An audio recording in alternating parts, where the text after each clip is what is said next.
dunia industri penerbitan, kan ditanyakan oleh Pak Umar, jenis editor itu seperti apa sih? Ternyata memang banyak sebutan editor itu di tempat kerja.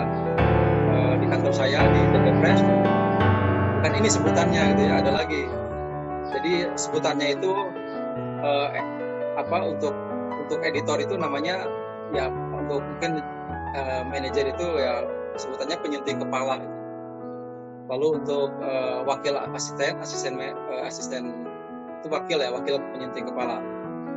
Nah, untuk senior editornya samalah kepala bagian. Nah, untuk copy editor itu namanya editor NAS gitu. Editor NAS itu atau penyunting NAS itu ya copy editor itu ya. Jadi sebutan ini bisa diadopsi ya, ini yang global, ini yang berlaku di dunia penerbitan secara global. Ada profesi-profesi ini yang dijadikan sebagai rujukan. Jadi kalau jenjang menjadi editor itu sebetulnya seseorang itu tidak bisa disebut sebagai editor langsung gitu ya. Jadi harus sebutannya sebagai copy editor atau editor copy disebutnya, atau copy editor dalam bahasa Inggris.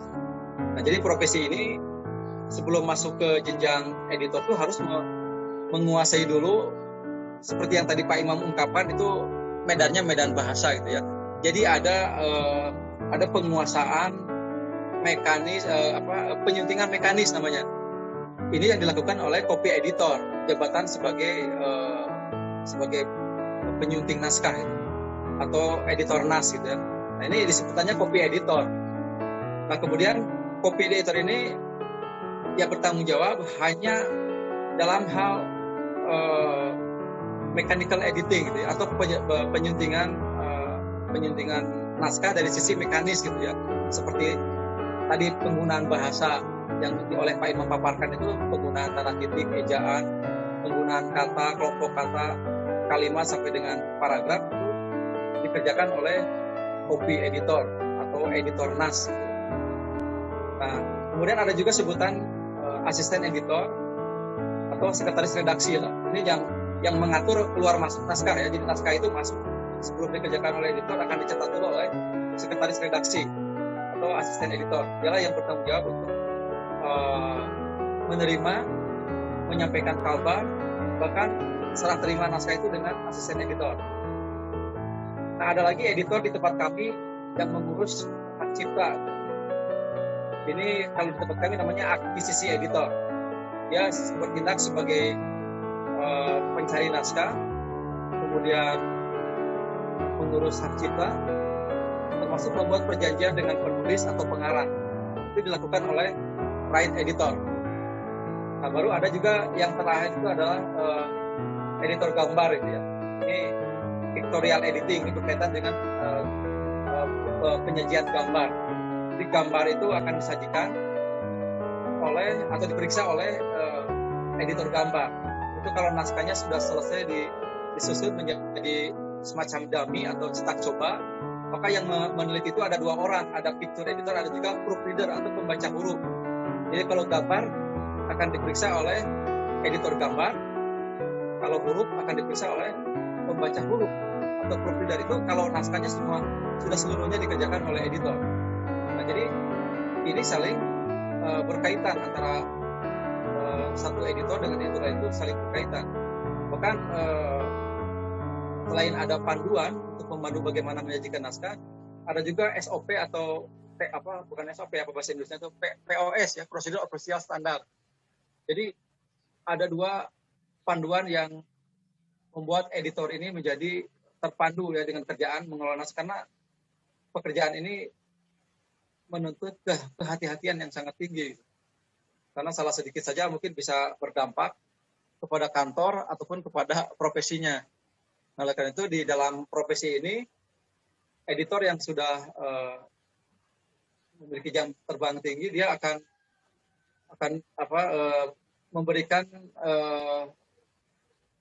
memberikan pengalamannya kepada junior editor yang di bawahnya gitu ya. Nah, sehingga dengan pengalaman itu ya setiap hari ya, kita berkutat dengan berbagai editor gitu ya, dengan berbagai editor, dengan berbagai jenis buku yang dikerjakan. Nah, kebetulan di ITB Press yang dikerjakan juga sekarang bukan hanya karya-karya dari para dosen, ya, tapi juga di luar dosen di luar ITB juga ada yang masuk untuk diterbitkan di ITB Press. Kemudian juga ada genre atau jenis buku lain yang sedang digarap, itu seperti buku anak, tapi bertema teknologi dan sains. Itu biasanya dikerjakan oleh oleh kelompok keahlian tertentu di ITB yang ingin menghadirkan buku anak yang menjelaskan tentang sains, ya, dan teknologi. Itu juga sedang kami garap, gitu. Sehingga dengan berjalannya waktu, ya, ternyata penerbitan juga tidak hanya berkutat di buku cetak saja, ya, sekarang sedang mulai beralih transformasi ke e-book, gitu ya. Semua temanya e-book sekarang. Tapi ketika kami menyurvei pembaca kami, ternyata ya buku cetak masih kuat, ternyata masih kuat, gitu ya, untuk mungkin untuk beberapa tahun ke depan masih buku cetak, gitu temanya. Tapi kami juga menyiapkan untuk buku-buku untuk perpustakaan nasional, jadi di Pusnas juga diminta dari ITB Press untuk memasukkan naskahnya dalam format untuk buku-buku didaringkan, gitu ya. Termasuk juga dari Gramedia.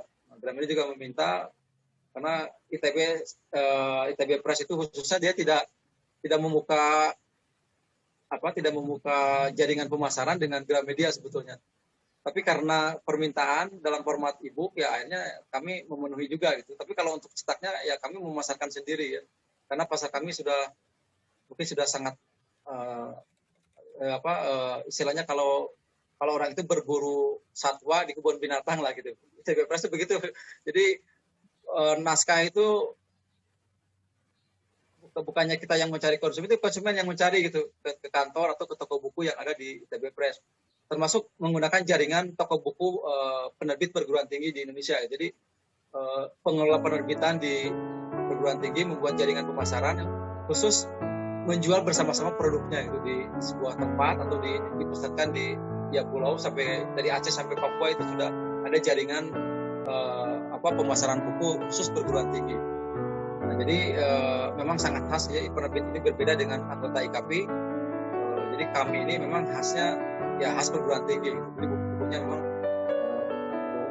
kalangan akademisi, gitu ya. Itu gambaran umum jenis editor yang ada di industri perbukuan secara global, gitu ya. Tapi pada praktiknya penerbit yang indie, misalkan indie itu bisa seorang, ya, bisa seorang dikelolanya. Jadi cukup satu orang saja atau dua orang saja mengelola penerbitannya. Itu kan kalau ini sangat mudah, ya. Jadi dia bisa menyunting, bisa mendesain, kemudian bisa menulis, kemudian bisa mengorder cetak, dan bisa menjual sendiri. Jadi memang ini yang dinamakan sebagai desktop publishing dulu istilahnya, ya. Jadi penerbitan sedaun meja, ya. Artinya sedaun meja ini kita menyusun naskah, mengedit, kemudian mendesain, lalu menjualnya sendiri, gitu ya. Itu memang dilakukan oleh penerbit ini begitu, dan ada beberapa yang sukses dan banyak pula yang tidak sukses, gitu. Sama seperti di lembaga IKP saat ini, karena mungkin serangan virus, banyak anggota yang terhenti, gitu ya. Jadi hanya beberapa saja yang masih bisa bertahan karena sudah terpikirkan transformasi ke bentuk e-book. Nah, itu yang bisa yang masih eksis, masih ada juga, gitu. Karena dia cepat mengadaptasi keadaan, gitu ya. Beradaptasi dengan keadaan, sehingga pandemi ini tidak menjadi halangan. Justru ini di tempat kami, ya, di tempat saya bekerja, pandemi ini bukannya berkurang naskah, justru para pengajar atau dosen itu makin kreatif, gitu. Sehingga kadang-kadang kami juga merasa kewalahan itu dengan kondisi pandemi ini, membuat orang menjadi lebih kreatif dan lebih produktif, gitu. Kadang ada yang 1 bulan 3 naskah, ada juga yang sampai grup itu sampai 3 naskah, bisa ada. Itu banyak sekali, dan kami ditarget memang 1 tahun itu 150 naskah itu harus terbit, sehingga tanpa diundang pun naskah itu berdatangan dengan sendirinya, gitu. Karena memang kondisi pandemi ini ternyata bagus juga untuk proses kreatif, ternyata, gitu. Jadi sangat bagus, itu ya. Jadi yang tadinya tidak suka menulis menjadi menulis, gitu ya. Yang tadinya tidak bisa menulis menjadi belajar menulis, walaupun secara mandiri, gitu. Nah, itu fenomena-fenomena yang saya hadapi di keseharian ini, gitu ya. Nah, kemudian setelah jenis editor ini diketahui, ya tinggal lembaga penerbitan yang akan mengadopsi gitu ya istilah-istilah ini. Mungkin di tempat Pak Umar juga akan berbeda nama sebutannya, misalnya berbeda gitu tempat penyebutannya. Tapi pada intinya profesi ini sama gitu ya, bidang pekerjaannya adalah bahan-bahan yang akan dipublikasikan. Nah, tadi sudah ada paparannya juga ini tentang jenis-jenis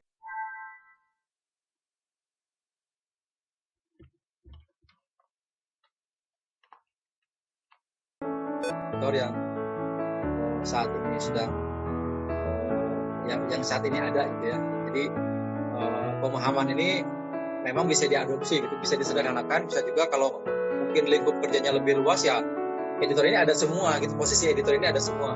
Tapi kalau lingkupnya lebih kecil bisa hanya sebutan dua editor,